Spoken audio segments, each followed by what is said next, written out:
इतना सब कुछ होने के बाद भी तुम दोनों अभी भी चीजें छुपा रहे हो, और वो भी इतनी बड़ी बात। चाचू, सच को तो छुपाने का कोई इरादा नहीं था।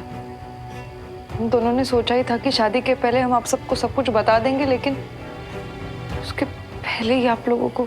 श्रवण, तुम्हारे पास इतने पैसे आए कहाँ से? तुम्हारे मम्मी पापा भी यही पूछेंगे। और तुमने घर सुमन के नाम खरीद लिया। तो मैं क्या करता आंटी? सुमन और उसकी फैमिली को उसी के घर से निकाले जाते देखता। प्यार का मतलब अच्छे वक्त में हाथ पकड़ना नहीं, बुरे वक्त में हाथ थामना होता है। और मुझे उस वक्त जो सही लगा मैंने वही किया।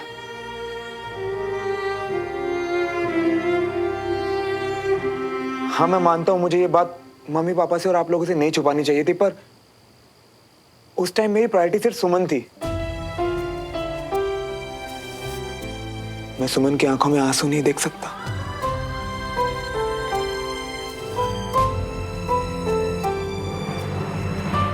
तुमने हमसे छुपाया, हम समझ सकते हैं, लेकिन तुम्हारे मम्मी पापा। अंकल आप बिल्कुल चिंता मत करिए, उन्हें मैं मना लूंगा। नहीं, हम उन्हें ऐसे अंधेरे में रख ही नहीं सकते। श्रवण, मेरी एक बात हमेशा याद रखना, झूठ की बुनियाद पर ना रिश्ते टिकते हैं ना घर बनते हैं। तो हम सबको उनसे बात करनी होगी। हाँ पर ठीक है, अभी बाहर चल के मेहमानों को देखते हैं।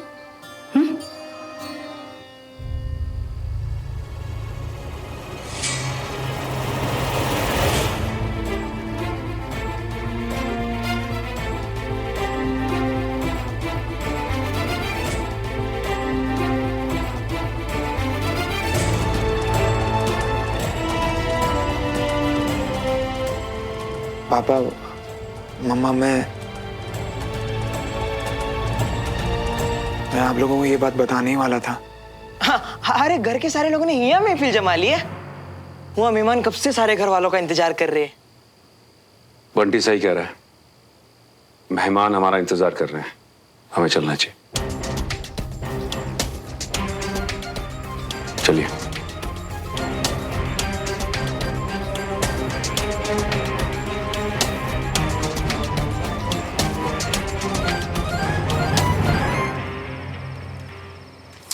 यार ये हमेशा हमारे साथ ही क्यों होता है? मतलब एक प्रॉब्लम अभी खत्म हुई नहीं कि दूसरी रेडी है। आखिर लिख कौन रहा है यार हमारी स्टोरी? भी तुम्ही ने तो कहा था इतनी रोमांटिक स्पीच में कि अप्स एंड डाउन्स तो आते रहते हैं। हाँ बोला था, पर यार मतलब कभी तो हमारी लाइफ भी इजी हो सकती है ना। और वैसे भी हम बताने वाले थे मम्मी पापा को, और अब। श्रवण, मेरी बात सुन। अभी अभी तुमने क्या कहा? रास्ते लंबे थे, अप्स एंड डाउन्स बहुत आए, पर प्यार कभी कम नहीं हुआ। Exactly, I know. कुछ इडियट्स को ऐसा लगता है कि प्यार का मतलब सिर्फ रोमांटिक मोमेंट्स होते हैं, लेकिन तुम और मैं दोनों बहुत अच्छे से जानते हैं कि मुश्किलों ने हमारे प्यार को, हमारे इरादों को कितना मजबूत बनाया है। और फिर जब हम साथ हैं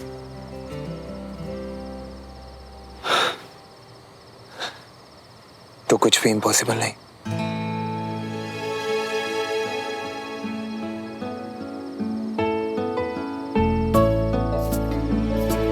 और ये बात हमारे मम्मी पापा भी जरूर समझेंगे। वैसे एक बात कहूं, आगे से अगर मैं कभी भी टेंशन में होगा तो तुम मुझे बिल्कुल ऐसे ही समझा देना। और तुम मुझे। वैसे इस सब में एक बात तो बहुत अच्छी है, मम्मी पापा को ये बात पता चल गई है तो अब तुम्हें रहने देने की कोई जरूरत ही नहीं है। अरे ऐसे कैसे? जब घर तुमने खरीदा है तो फिर मैं। अगर घर मेरा है तो तुम भी तो मेरी हो, दोनों फैमिलीज मेरी है, तो ये कमबख्त रेंट कहाँ से बीच में आ गया? लेकिन श्रवण, फिर भी मैं। एक बार बोल दिया ना मैंने। अच्छा, तो अपने सीनियर से ऐसे बात करते हैं? क्या मुझे माफी मिल सकती है मैम? सजा मिलेगी, ये हाथ जिंदगी भर पकड़ने की। सजा मंजूर है।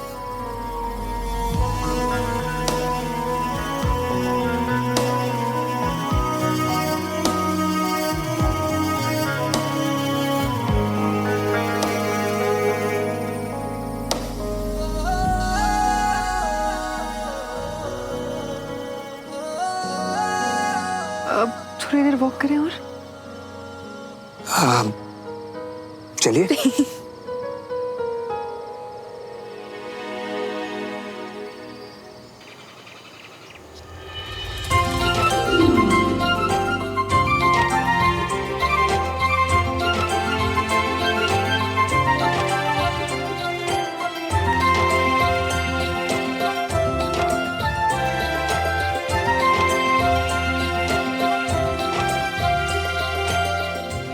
आप किस सोच में डूबे हैं? बीना, जैसे मल्होत्रा फैमिली को इस घर के बारे में पता चला, उन्हें बहुत बुरा लगा होगा ना। पर ये फैसला तो श्रवण का था ना, और हमें भी तो खुद थोड़ी देर पहले ही पता चला था, और उसी समय कहा कि जाके उनको बताओ। इससे ज्यादा क्या कर सकते हैं हम? हमें उनसे बात करनी होगी बीना, ये बहुत बड़ी बात है। हालात ऐसे ही खराब होते हैं। क्या हालात रहे होंगे जब श्रवण ने ऐसे किया था, वो शायद आज मैं समझ पा रहा हूं। और वैसे भी कविता, घर तो सुमन के नाम पे ही है, और सुमन हमारे घर आ रही है, वो इस परिवार का हिस्सा होगी। हाँ जी, सुमन को इत्थे आ जाना है और घर उत्थे ही छूट जाना है। बीना, अगर हमें इस घर में रहना है तो हमें किराया तो देते रहना पड़ेगा। आप भी ना पता नहीं क्या क्या सोचते रहते हैं। ये घर किसके नाम है? सुमन के। और सुमन कौन है? हमारी बच्ची। तो क्या अब इस घर में रहने के लिए हम अपनी ही बच्ची को किराया देंगे? बात सिर्फ किराए की नहीं है जी। माना कि घर सुमन के नाम पर है, मगर पैसे तो श्रवण ने दिए ना, बात तो करनी पड़ेगी जी। ओहो जी, बात कर लेंगे। मेहमान सब आ गए हैं जी। ठीक है, श्रवण को बुला दो।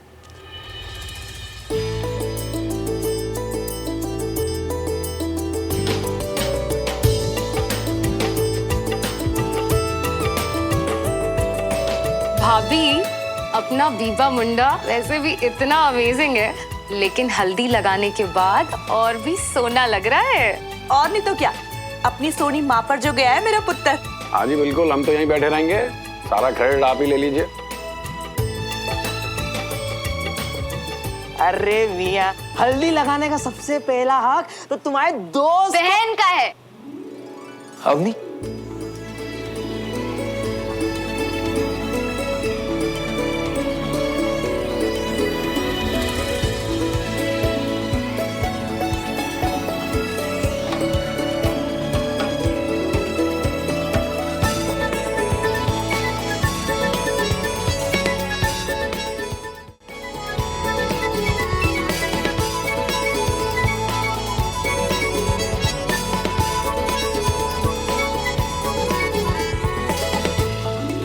अच्छा, थोड़ी तो शर्म कर, इतनी लेट?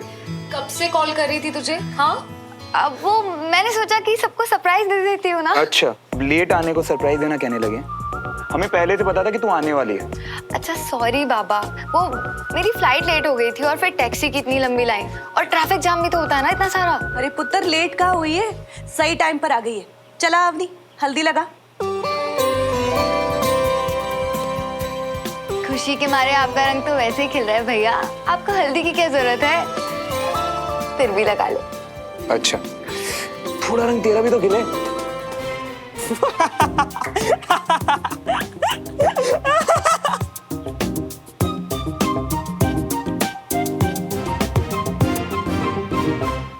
अरे मियाँ, देखो कैसे खिले हुए सूरजमुखी लग रही हो।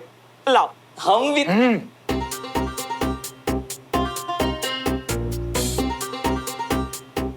लो बताओ, क्या?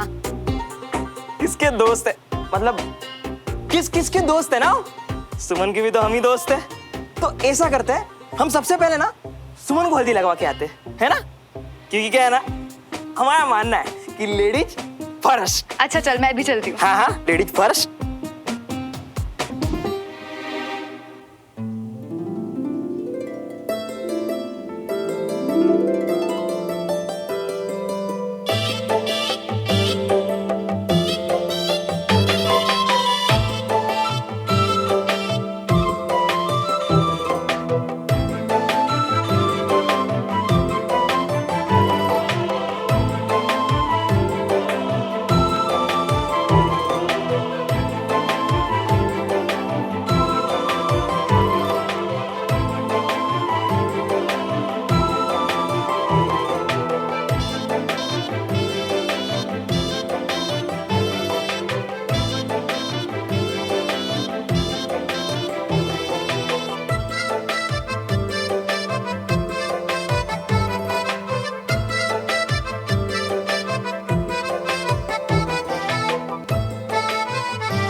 नमस्ते बेटा, नमस्कार।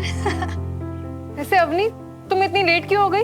अरे वो एक्चुअली मेरी फ्लाइट अरे नहीं सुननी तुम्हारी भाई बार बार की सरदर्द वाली कहानी। इसकी फ्लाइट लेट, इसकी टैक्सी लेट, इसकी traffic late, late late late. अरे बख्श दो यार हमें। अब नहीं, इसे छोड़। पर तुम आई, हम सबको सच में बहुत अच्छा लगा। वो क्या है ना, हमारे यहाँ लड़की वालों की तरफ से लड़के के लिए हल्दी लेके जाई जाती है, बस वो ही लेकर जा रहे थे हम लोग। तुम लोग बैठो, हम अभी आते हैं। चलिए आप लोग एंजॉय करिए, हम आते हैं। हाँ, अरे बंटी अपनी तुम लोग खड़े क्यों? लगाओ ना हल्दी सुमन को। अरे अब तक तो श्रवण मियां तक को भी नहीं लगाया हमने हल्दी। क्यों?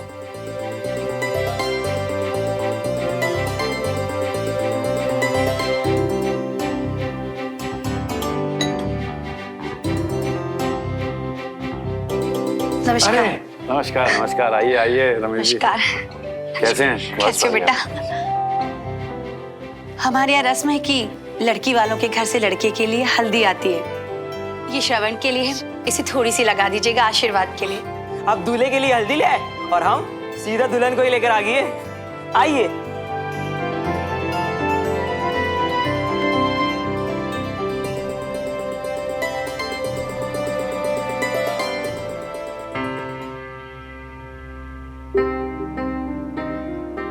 नमस्ते बेटा, बंटी। नमस्ते।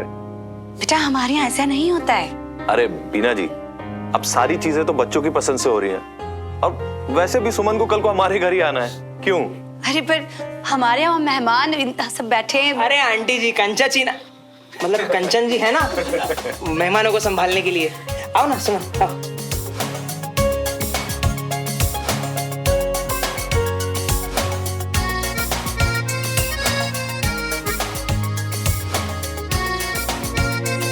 सुनो, अब ये मत कहना कि ये भी बंटी का प्लान था। एक्चुअली क्या है ना, मैं और बंटी एक परफेक्ट टीम है। आइडिया मेरा था और एग्जीक्यूशन उसका। कैसे लगा?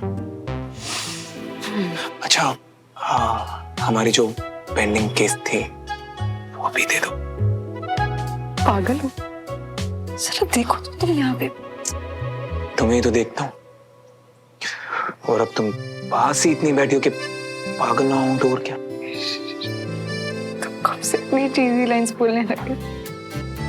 लो भाई, हल्दी की रस्में चल रही हैं, लेकिन हमारे दूल्हा दुल्हन तो अलग ही अपनी खुसर फुसर में लगे हुए हैं, है ना भाभी? हाँ।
देवराज जी, आपसे कुछ जरूरी बात करनी थी। हाँ आइए ना, कमरे में आइए, बात करते हैं।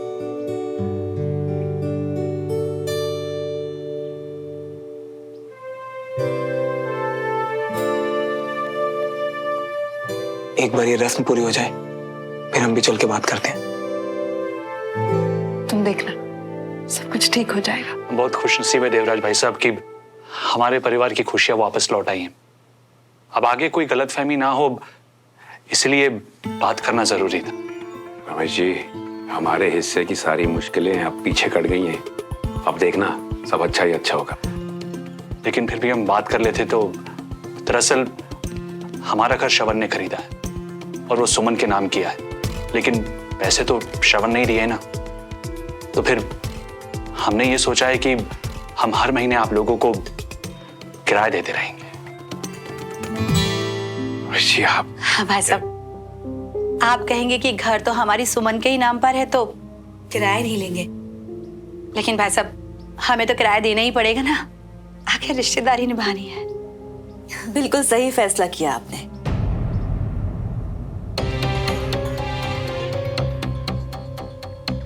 देखिए, अब श्रवण हो या सुमन, बच्चे तो हमारे ही है ना, तो घर की बात हुई। हम बच्चे तो हमारे ही जी, मगर इस घर के बड़े हम हैं। ये सब देख लेंगे बाद में, अभी बच्चों को एंजॉय करने देते हैं।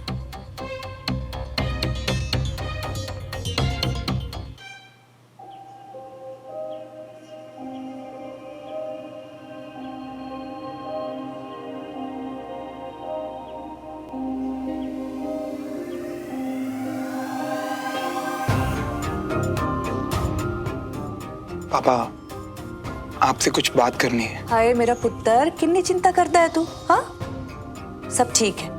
तेरे पापा मम्मी है ना, हमें सब संभाल लेना है। तू बस अपना ब्याह एंजॉय कर।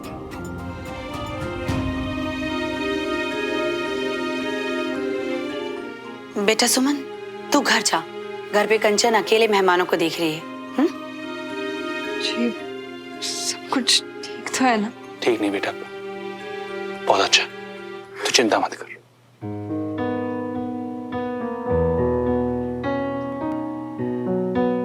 मैंने कहा था ना श्रवण, सब कुछ ठीक हो जाएगा। आई नो, तुमने कहा था कि सब ठीक होगा।